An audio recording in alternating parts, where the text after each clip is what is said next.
Salut tout le monde. Bon, me revoilà, me revoilà, me revoilà.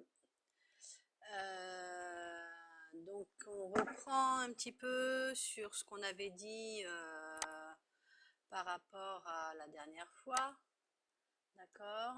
On avait le dernier cours, c'était sur l'environnement et les agents pathogènes. D'accord? Vous aviez dans ce cours le fait qu'il fallait comprendre que le cheval est dans un contexte.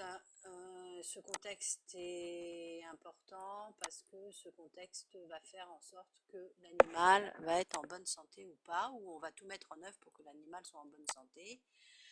On a l'alimentation qui intervient, bien sûr. On a le milieu ambiant, c'est-à-dire la structure dans laquelle vit l'animal. Si l'animal vit seul en troupeau, les personnes qui vont intervenir autour, d'accord. Et puis, après, on va faire en sorte que on va instaurer un équilibre entre tous ces problèmes pour que l'animal soit plus résistant et pour que l'animal supporte mieux les agents pathogènes qui vont arriver. D'accord? Donc voilà, ça c'était la première partie. Vous aviez fini par quelques petits exemples avec le stade physiologique, en sachant qu'il n'arrive pas la même chose à une poulinière qu'à un poulain en croissance, un poulain au travail, et ainsi de suite. Donc là, on va arriver sur la deuxième partie de ce cours, qui est sur les agents pathogènes.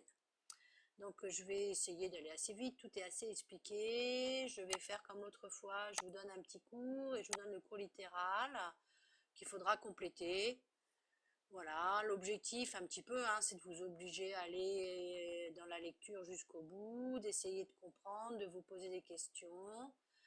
Et après, vous verrez bien que c'est assez simple à partir du moment où on comprend que on est dans un contexte et que ce contexte fait que l'animal va être porteur sain, porteur malsain, que l'animal va être bien nourri, donc il va prendre de l'état, et à partir du moment où il est en bon état, il va lutter plus facilement, et ainsi de suite. D'accord? Bon, les agents pathogènes. Deuxième partie, je l'ai divisé en deux parties. Les agents pathogènes, c'est tout ce qui va engendrer une maladie. Parce qu'agent, c'est tout ce qui agit, ça vient du latin. Et pathogène, ça vient aussi du grec, pardon, pathos, et qui provoque une souffrance, qui engendre une souffrance. D'accord? Les agents pathogènes, vous avez deux grandes catégories. La première catégorie, c'est les microbes. OK? Et la deuxième catégorie, les parasites. Dans les microbes, vous retrouvez les bactéries, les virus, les champignons. C'est ce qui est important à retenir. D'accord? D'une façon générale, ils se reproduisent sous forme de copies à des vitesses assez importantes. Là, je vous ai fait un petit rappel que je n'avais pas mis, mais je remets là. Si on a une infection, c'est qu'on a un microbe. On parle de maladie infectieuse.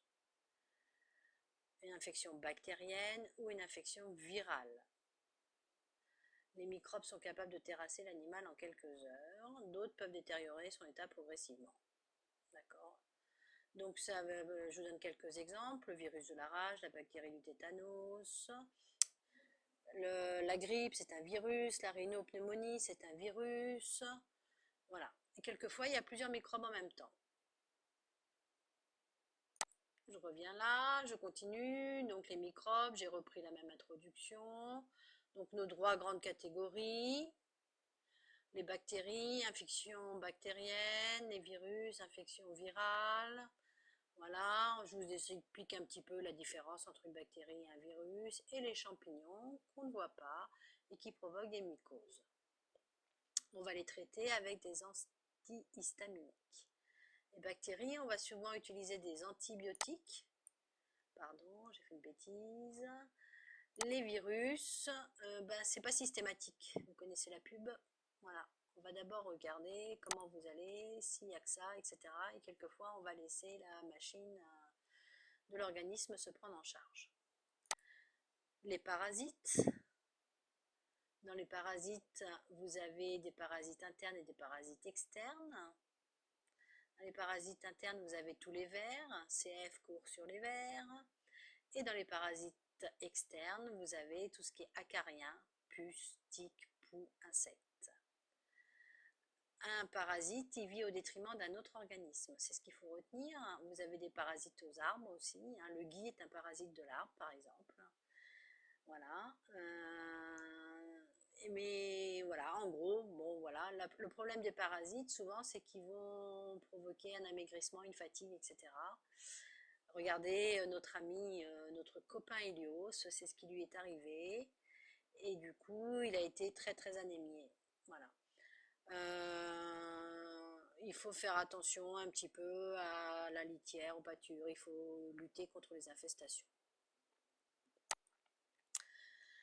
Mais souvent, ce qui se passe, c'est que ces agents pathogènes, ils travaillent en interaction. Et c'est là où on va avoir des difficultés à tout gérer. Okay. Donc, quelquefois, les microbes, ils agissent en association. On a les diarrhées chez le poulain, par exemple, où on va trouver des diarrhées bactériennes, plus virales, etc. Donc, le trivalent, le sérum trivalent, va agir contre ces diarrhées. Voilà. Plus l'animal est fatigué, donc moins c'est, voire première partie, il a un milieu ambiant correct, une alimentation correcte, plus il va être atteint, plus on va avoir des problèmes sur cet animal. Deuxième chose, il faut gérer le tout en même temps, et c'est là où la difficulté est, parce que on arrive quelquefois à gérer une alimentation, mais on va passer à côté de quelque chose, ou on va arriver à gérer le parasitisme, mais on va diminuer l'alimentation, et ainsi de suite. Donc il existe des troubles qui sont assez importants et qu'on va nommer des troubles multifactoriels, parce que l'animal va se retrouver très fatigué s'il est sous-nourri ou surnourri même, quelquefois c'est pas mieux.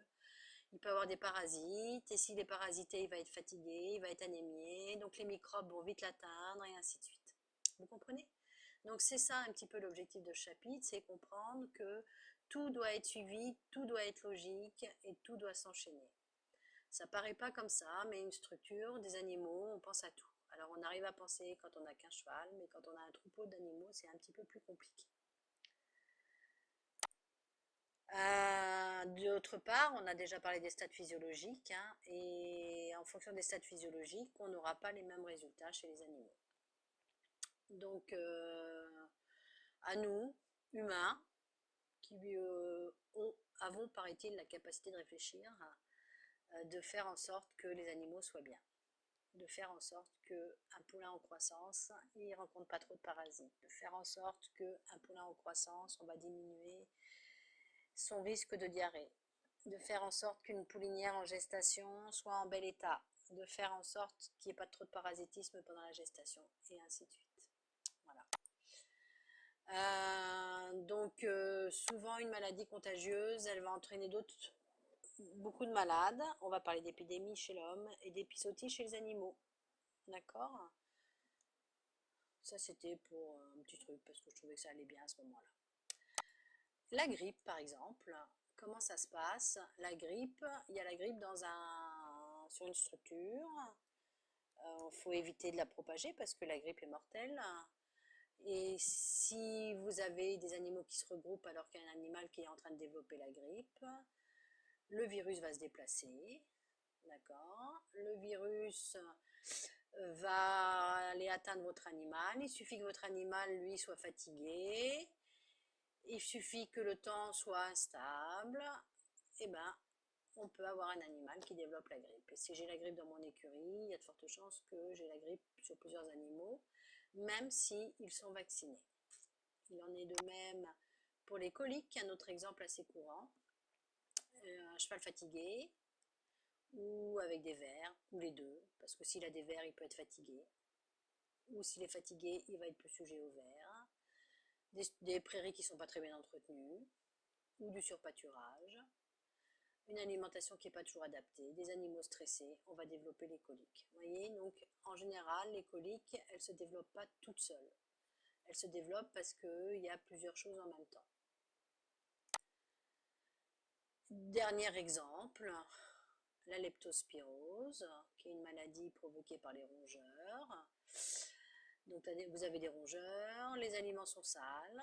Si les aliments sont sales, ça veut dire que la structure n'est pas très saine. Il y a des bactéries qui vont se développer. L'animal va boire ou va manger des céréales qui ont été souillées. Les paddocks sont en coma. Je vais avoir plusieurs animaux atteints et ainsi de suite. Voilà. Donc, de cours à l'environnement et les facteurs de risque avec tout le contexte sanitaire. B, les agents pathogènes. Voilà, tout ce qu'on a revu, hein, vous les connaissez, parasites, etc. Je vous donne un petit peu plus d'explications là-dessus. Je vous explique un peu ce qui se passe. J'espère que vous comprenez. Et j'espère que c'est assez clair pour vous. Je vous embrasse. On essaiera de faire un zoom là-dessus.